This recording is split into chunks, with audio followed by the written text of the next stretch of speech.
BJP ಪಾದಯಾತ್ರೆ ಮಾಹಿತಿ ನೀಡಲಿರೋ CM.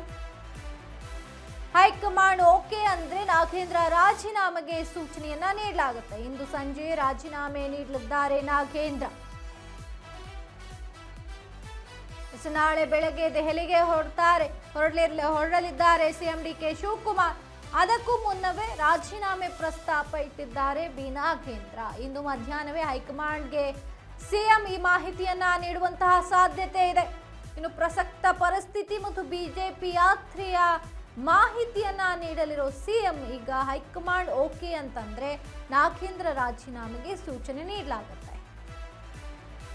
Valmiki ನಿಗಮದ ಹಗರಣದಲ್ಲಿ ಸಿಬಿಐ ಚಾರ್ಜ್ ಶೀಟ್ ಎದುರಿಸುತ್ತಿರುವ ಬಿ ನಾಗೇಂದ್ರ ಅವರನ್ನ ಸಚಿವ ಸಂಪುಟದಿಂದ ತಕ್ಷಣ ವಜಾಗೊಳಿಸಬೇಕಂತ ಆಗ್ರಹಿಸಿ ಬಿಜೆಪಿ ಮತ್ತು ಜೆಡಿಎಸ್ ಪ್ರತಿಭಟನೆಯನ್ನ ಮಾಡ್ತಾನೆ ಬಂದಿತ್ತು. ಅಧಿವೇಶನ ಆರಂಭವಾದಾಗಿನಿಂದ ಕೂಡ ಬಿಜೆಪಿ ನಾಯಕರು ಕಪ್ಪು ಬಟ್ಟೆಯನ್ನ ಧರಿಸಿ ಬಿ ನಾಗೇಂದ್ರ ಅವರು ರಾಜೀನಾಮೆಯನ್ನ ನೀಡಲೇಬೇಕು, ರಾಜೀನಾಮೆ ನೀಡಿಲ್ಲ ಅಂತಂದ್ರೆ ಅಧಿವೇಶನ ನಡೆಯೋದಕ್ಕೆ ಬಿಡಲ್ಲ ಅಂತ ಹೇಳಿ ಸತತವಾಗಿ 1 ವಾರಗಳ ಕಾಲ ಹೋರಾಟವನ್ನ ಮಾಡಿದ್ರು, ಪ್ರತಿಭಟನೆಯನ್ನ ಮಾಡಿದ್ರು, ಧರಣಿಯನ್ನ ಮಾಡಿದ್ರು. ಫ್ರೀಡಂ ಪಾರ್ಕ್ನಿಂದ ವಿಧಾನಸೌಧದ ಮುತ್ತಿಗೆಯನ್ನ ಹಾಕುವಂತಹ ಯತ್ನವನ್ನ ಕೂಡ ನಡೆಸಿದ್ರು ಬಿಜೆಪಿ ನಾಯಕರು. ಹೀಗಾಗಿ ಇವೆಲ್ಲದರ ಮಾಹಿತಿಯನ್ನ ವಿಚಾರಣೆಯನ್ನ ತಿಳಿದ ನಂತರ ಬಿ ನಾಗೇಂದ್ರ ಅವರು ಒಂದು ವಿಚಾರಕ್ಕೆ ಬಂದಿದ್ದಾರೆ, ರಾಜೀನಾಮೆ ಕೊಡಬೇಕು ಅಂತ. ಈ ವಿಚಾರವನ್ನ ಸಿಎಂ ಮುಂದೆ ಇಟ್ಟಾಗ ನಾನು ಹೈಕಮಾಂಡ್ ಜೊತೆ ಚರ್ಚೆ ಮಾಡಿ ತಿಳಿಸ್ತೇನೆ ಅಂತ ಸಿಎಂ ತಿಳಿಸಿರುವಂಥದ್ದು. ಇನ್ನು ಇಂದು ಮಧ್ಯಾಹ್ನವೇ ಹೈಕಮಾಂಡ್ಗೆ ಸಿಎಂ ಮಾಹಿತಿಯನ್ನ ನೀಡುವ ಸಾಧ್ಯತೆ ಕೂಡ ಇರುವಂಥದ್ದು.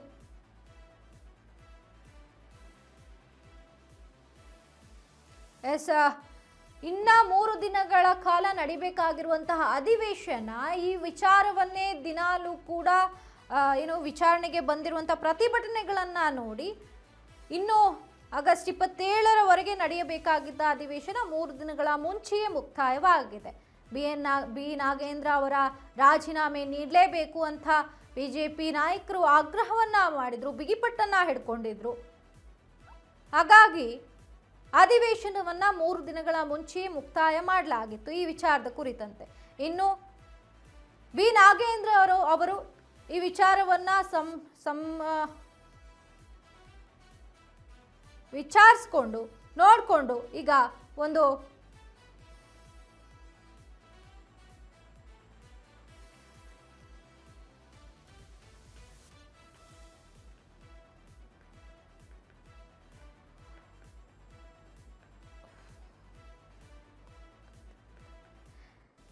ನಾಳೆ ಬೆಳಗ್ಗೆ ದೆಹಲಿಗೆ ಹೊರಡಲಿದ್ದಾರೆ ಸಿಎಂ ಡಿಕೆಶಿ.